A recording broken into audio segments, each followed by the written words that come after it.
Alright, so now we are going to discuss further about the other parts of our lesson, which is the Visayan literature.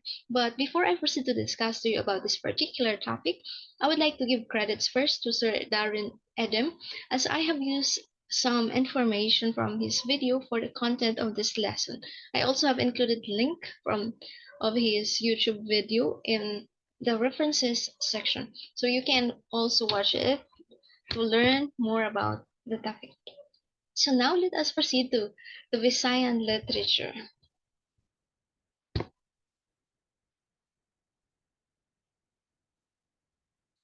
Okay.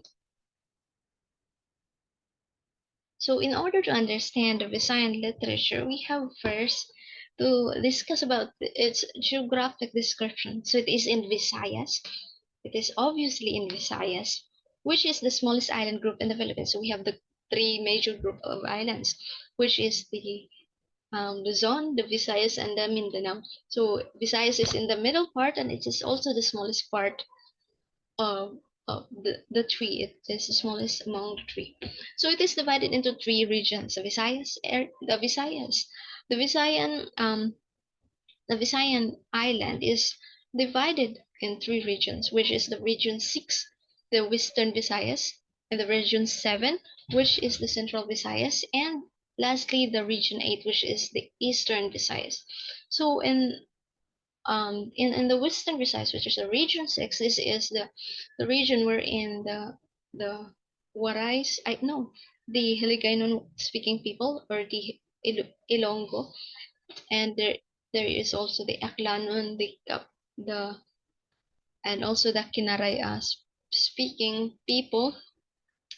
It is because in the western part it is the place of the major provinces, or the provinces in this part are Iloilo, the Aklan, the Antique, Guimaras, Negros Occidental, all that. That's all. So the people in this particular provinces were speaking usually in Hiligaynon language, or in Karaya, or and also in some part of it is there are also many Cebuano speaking people, just like me. I came from Western Visayas and I speak Cebuano, so it's very common in that area. Now we have the Central Visayas, which is the region 7. So it is obviously the central part of the Visayas. It is where Cebu is located. So the other provinces in this region are the Negros Oriental, and also the Siquijor and Bohol.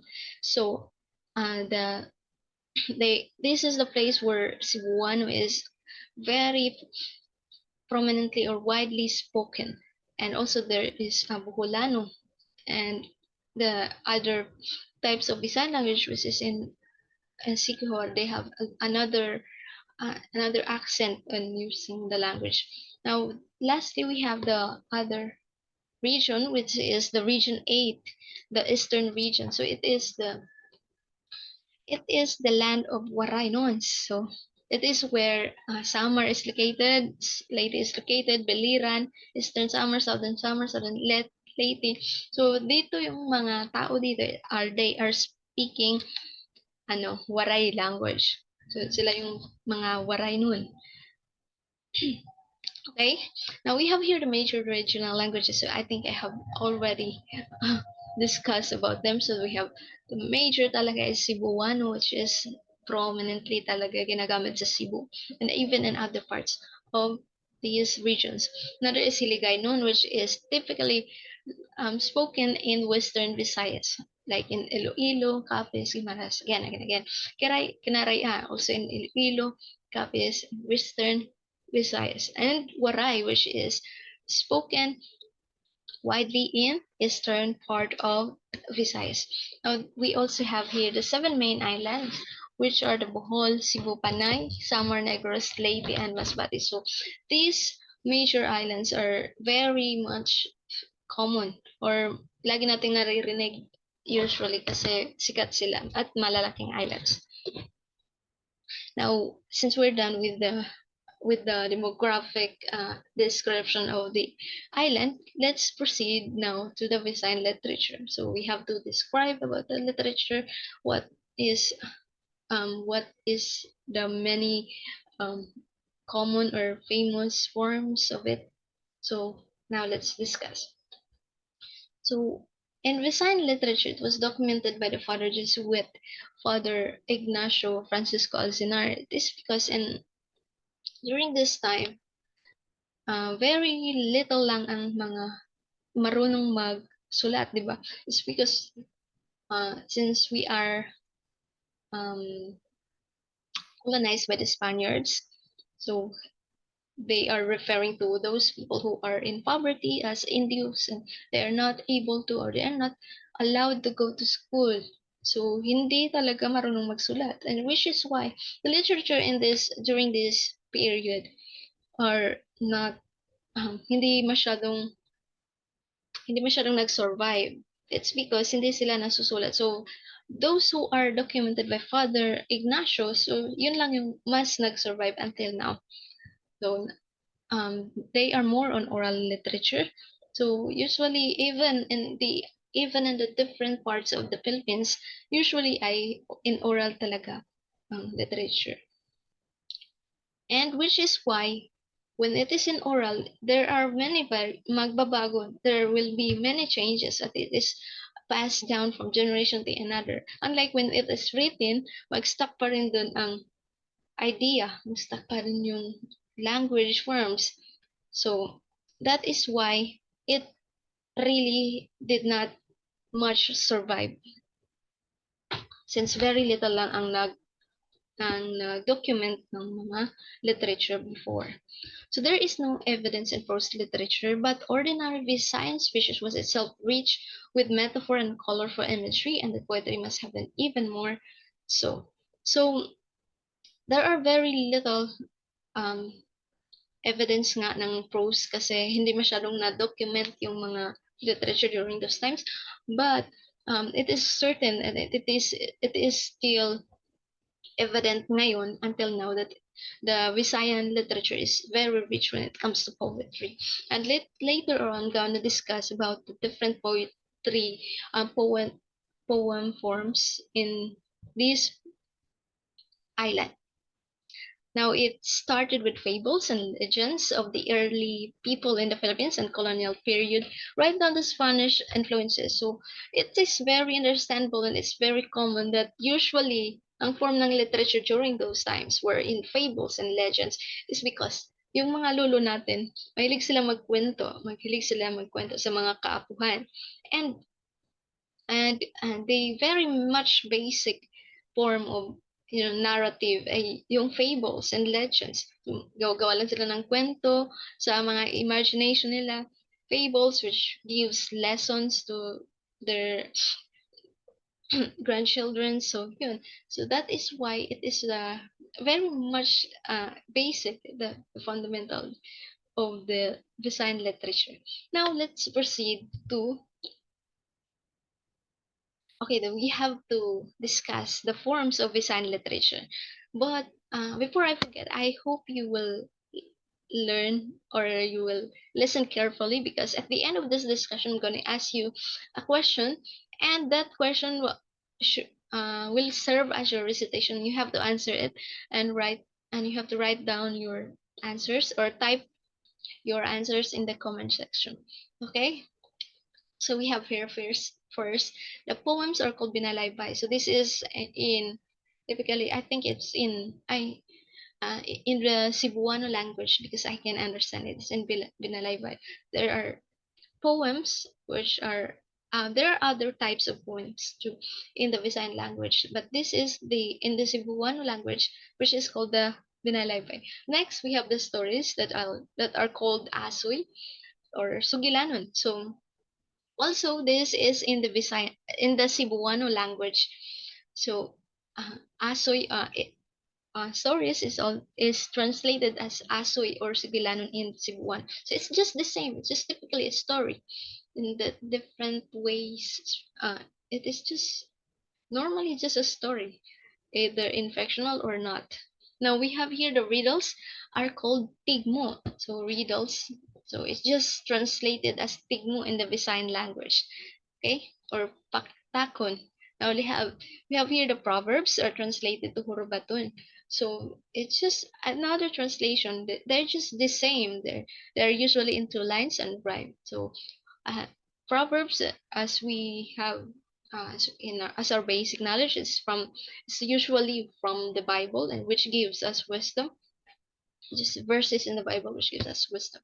Now we have here the lullabies are called ili ili. So I think it's very familiar of for you, the song ili ili tulog ka na. So this is, they regarded as a creepy song, but it's actually a song for the baby. It just translates into um, okay, I will sing the lines. Ili ili tulog anay, wala diri imong nanay. Kadto tinda, bakal papay, ili ili tulog anay. So this song just basically means that baby, you must sleep now. You must sleep. Um, do not cry because your mother is not here. But when your mother come home, she will bring you bread and papay bread. Okay, so that doesn't really have any horrific or horrible connections, but maybe just the tone of the song kasi medyo airy siya, medyo nakakatakot pakinggan. But it doesn't mean any horror horror meanings. Walang ganun. Next, we have here the ambahan. It is composed of 7 syllable metric lines, and it can run to more than 4 lines. So it is just the same as the ambahan in Mindoro, if you are familiar with it. So it is just the same. It's like in it's just mainly composed of 7 syllables. So we can just make it. It is just possible, and we have I think it can also run to 4 lines. Now we have the Siday. It is a long poetic battle between two paid poets representing the two families in the pursuit of marriage. So in some parts of Visayas, there is this tradition wherein bago sila ikasal, they have to present both families in, and they have to present poems with each other. So ganun. Parang pagalingan sila ng poetry. Oh, next we have La Balitaw. It is an extemporaneous exchange of love verses between a man and a woman. So I think it's very familiar from of you. It's very familiar kasi I think in the different parts of the Philippines we are celebrating Buwan ng Wika, and it is also being performed, 'di ba, sa mga during our high school. Nag-perform tayo ng balita wherein there is a male and a female, and they're wearing a costume, and they're going to dance, and they're going to exchange words. And this is basically about uh, just pursuing a woman. So I have here later I'm going to present to you an example about of balita. Okay. Okay, next we have here the balak. No, it's not the the nun. It's balak. It is a form of Visayan poetry which usually involves strong emotions.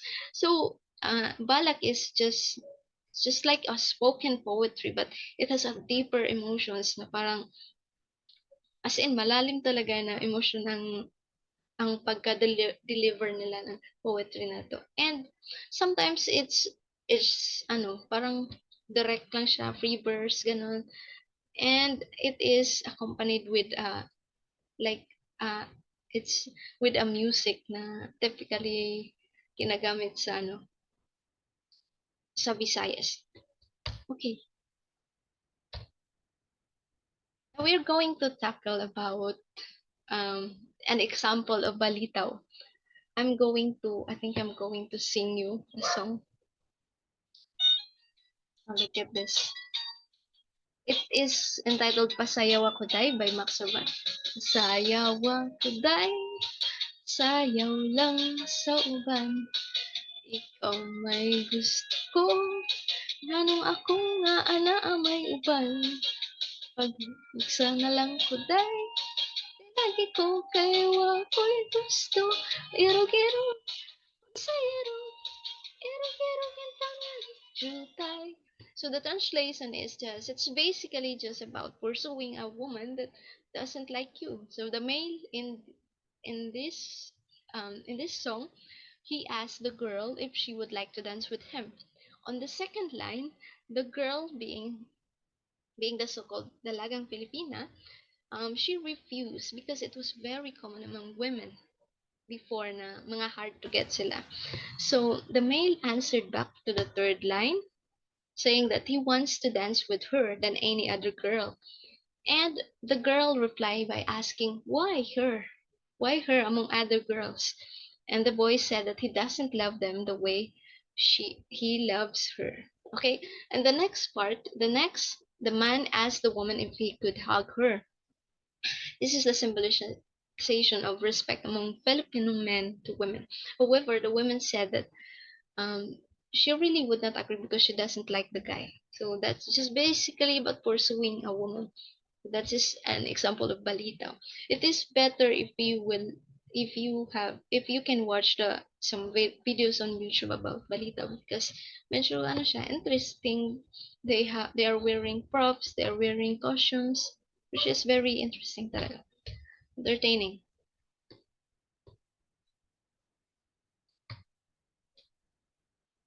Okay, next. Now we have to discuss the specific talaga. Specific naman natin ang every part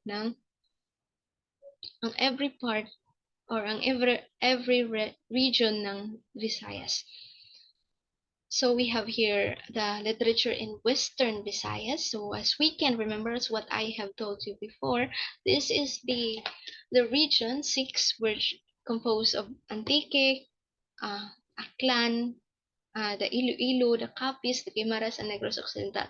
The language that is typically spoken in this area or in this region is the Ilonggo, sometimes Bisaya, and Kinaraya.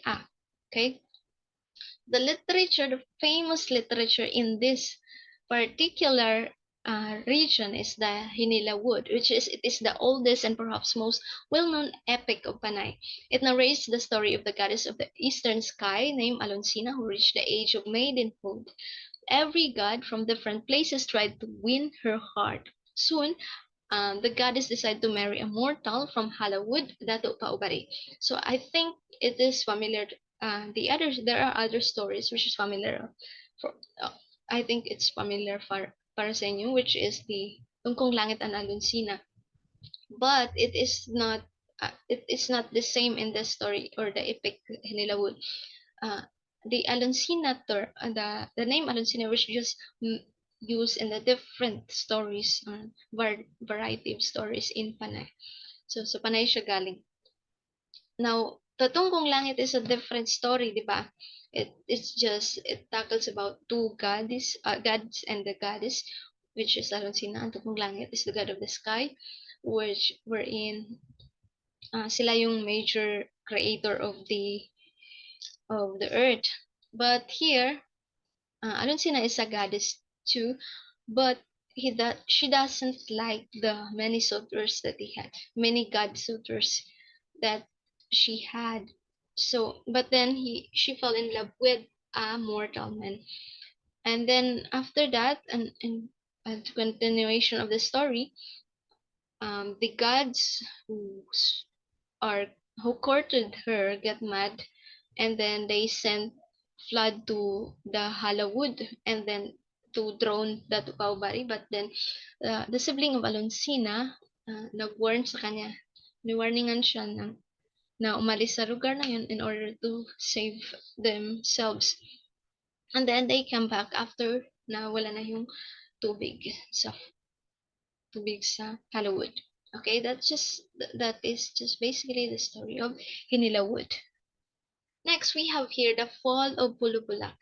This is the tale from Panay about the seven deadly sins. So I will tell you a short discussion or the short story about it. So the fall of Pulubulax is about a tale in Iloilo or closely in Panay, wherein there is a particular island in called Pulubulak, and it is where the seven deadly sins were first born. So it's because there in this particular island it is very blessed kasi meron silang bountiful harvest, a lot of crops, they are so wealthy, they have everything. And then they are still not satisfied with what they have. They are very prideful, they are very proud of what they have, and lagi nilang pinapainggit yung other towns, yung other ano, and then they are so greedy, hindi sila palabigay. and and because they are so wealthy, they have everything, they fall into lustful desires a lot, in their bodily or fleshly desires. And also it's because they are so rich, they have everything they need. They become a slut, wherein they are very they did not work anymore. So these all of these sins, because of all of these sins, the God get angry, and then uh, the sky opened, and then He sent fire, seven fires, which really eat, kinain yung island. Nagform siya ng seven islands, which is, it's like a stone, black stone. Okay, so yun yung story of the fall of Pulubulak. It's just about seven deadly sins.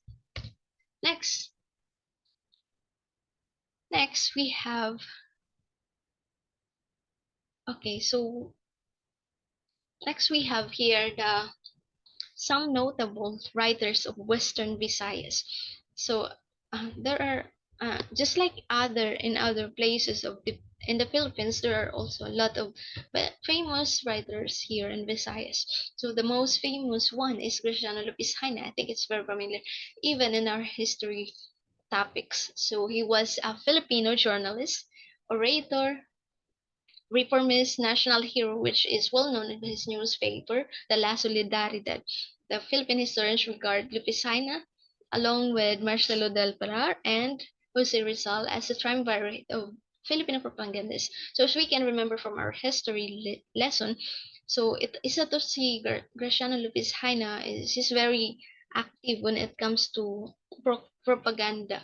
He is a well-known writer. He's very famous, and he is the one who established the newspaper, which is La Solidaridad, which tackles about the oppressions. It became the voice of the Filipino people against the oppression from Spanish colonialism.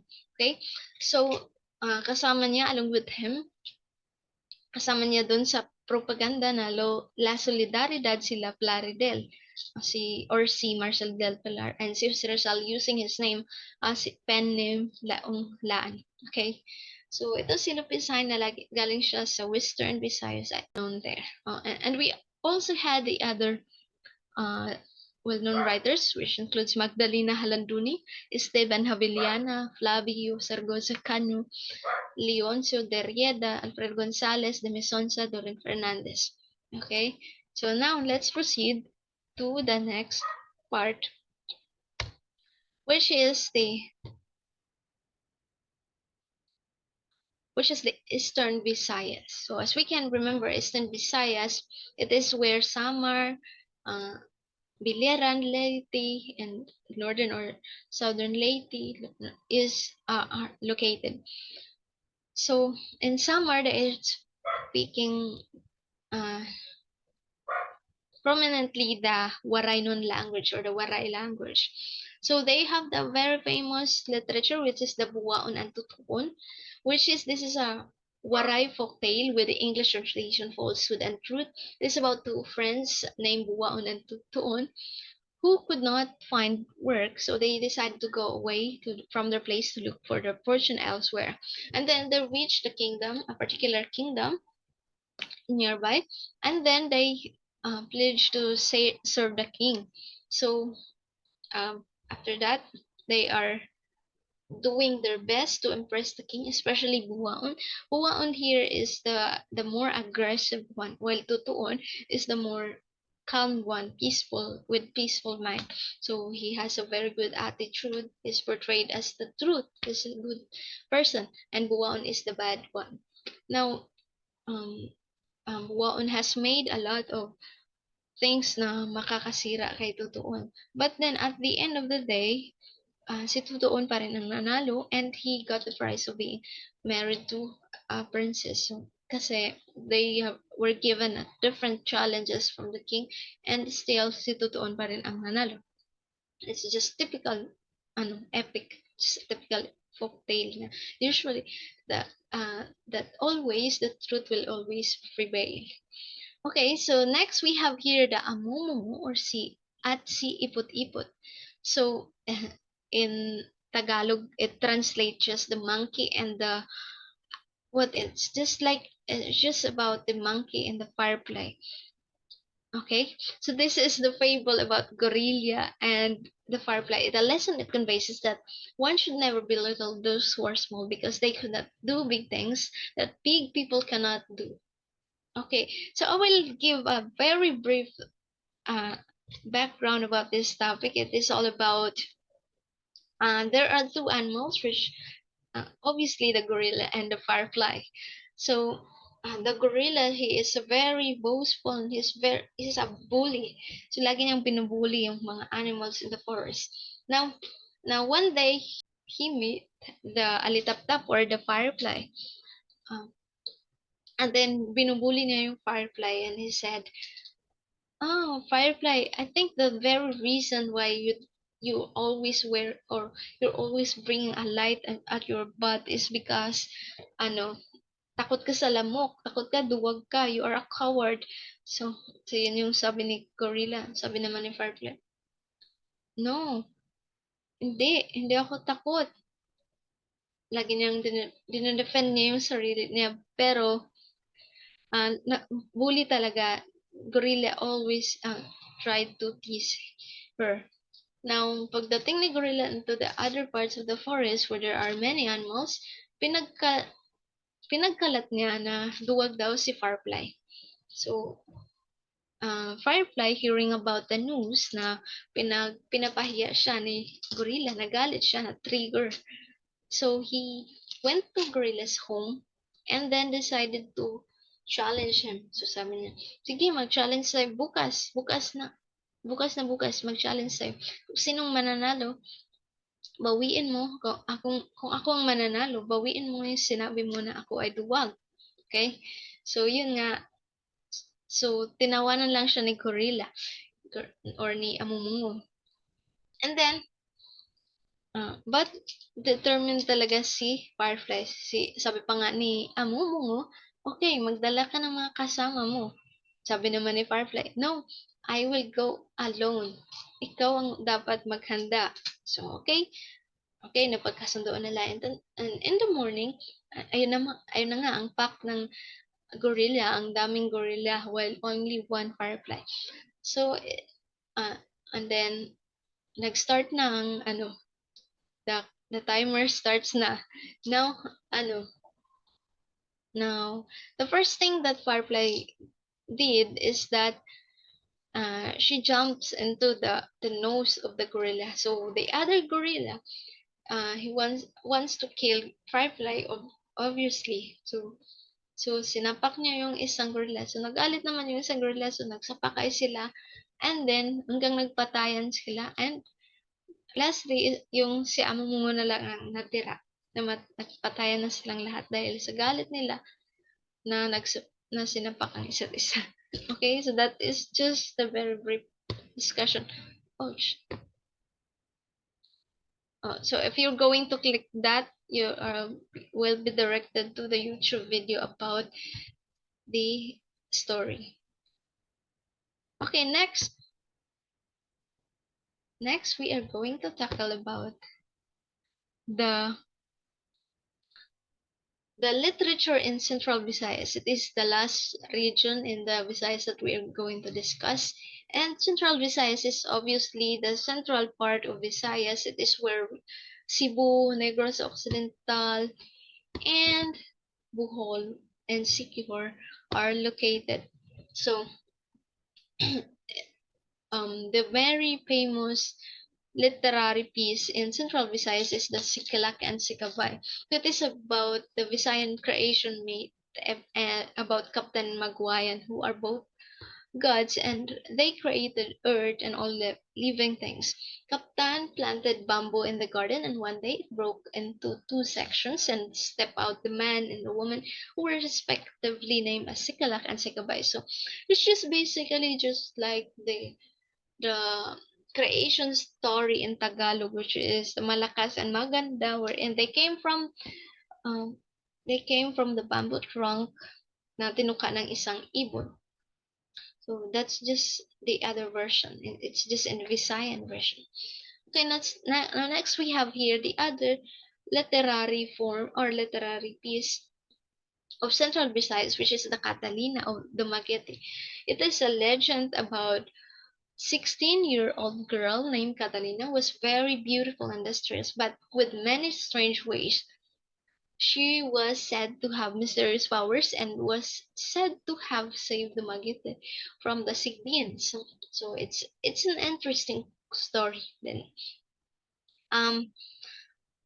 si Catalina, siya siyang anak ng the daughter of a poor guy, and since they are most people in their hometown, when you are in poverty, they were bullied, they're not that respected, but her father was respected very much even though they are poor. It's because his father is very skilled. He is the number one winemaker in their place, so respected siya masyado. Now, this particular part in Dumaguete, there is a very disastrous animal which is called the sigbin. It's like a half goat monster wherein it destroys humans, it scares humans, it might attack humans too, and it eats a lot of crops, kaya nagiging problem talaga siya ng mga tao doon. So yung mga tanim nila kinakain ng sigbin.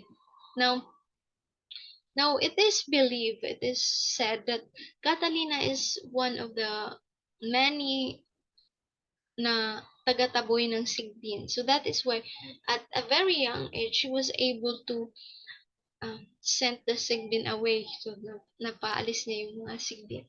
So that is just the very short uh, background about this story. But in actually there are a place now which is called Santa Catalina in Dumaguete, which is named after her.